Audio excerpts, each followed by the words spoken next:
कर्मठता ही सर्व सामर्थ्य का गुण है और यही वास्तविकता भी है। जो व्यक्ति कर्मठ होता है वह सर्व सामर्थ्य होता है, यानी उसके पास सब कुछ करने का गुण होता है, वह सब कुछ कर सकता है।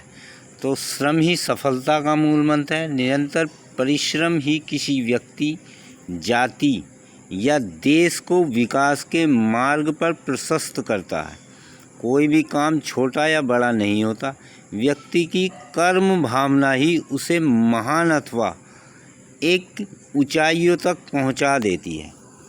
तो जो व्यक्ति स्वयं में श्रम करता है, कर्मठता उसके अंदर होती है, तो वही व्यक्ति आगे चलकर कुछ कर पाता है, क्योंकि काम कोई भी छोटा बड़ा नहीं होता और शिखर पर पहुंचने के लिए कर्मठता का होना अति आवश्यक है।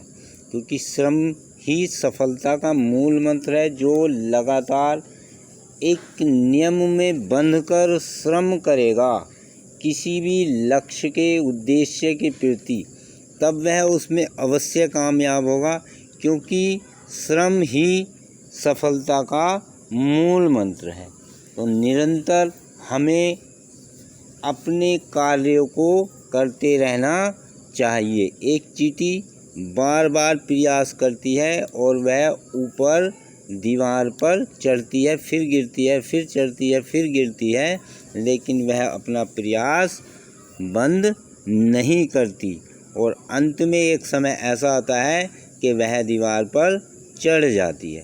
तो जिस तरह एक चींटी लगातार श्रम कर अपने उद्देश्य को प्राप्त कर लेती है, अपने लक्ष्य को प्राप्त कर लेती है, उसी प्रकार हमें भी अपने लक्ष्य को, अपने उद्देश्य को प्राप्त करने के लिए अपने अंदर कर्मठता यानी कर्म करने की इच्छा, दृढ़ इच्छा जागृत करनी पड़ेगी और उसके लिए हमें जिद्दी होना पड़ेगा।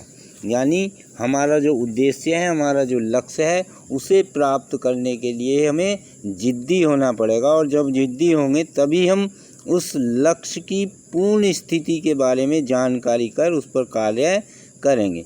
तो उसके लिए हमें अपने आप पर, अपनी सोच पर और अपने निर्णय पर विश्वास करते हुए अपने आप पर काम करना होगा, यानी अपनी सोच पर काम करना होगा।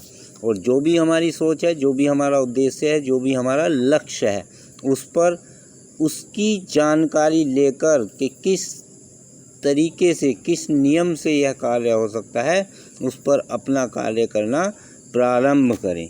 और इसके लिए हमें श्रम करना होगा, कठिन परिश्रम करना होगा, निरंतर परिश्रम करना होगा, निरंतर प्रयास करना होगा।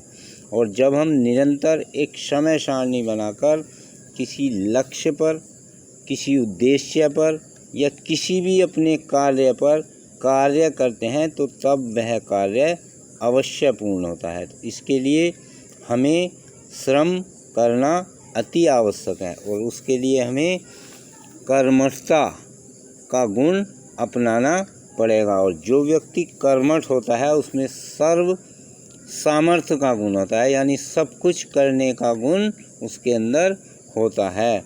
और यह तभी संभव है जब हम अपने कार्यों के प्रति, अपने लक्ष्य के प्रति, अपने उद्देश्य के प्रति जागृत हों और श्रम करने की हम में इच्छा हो, कर्मठता हो।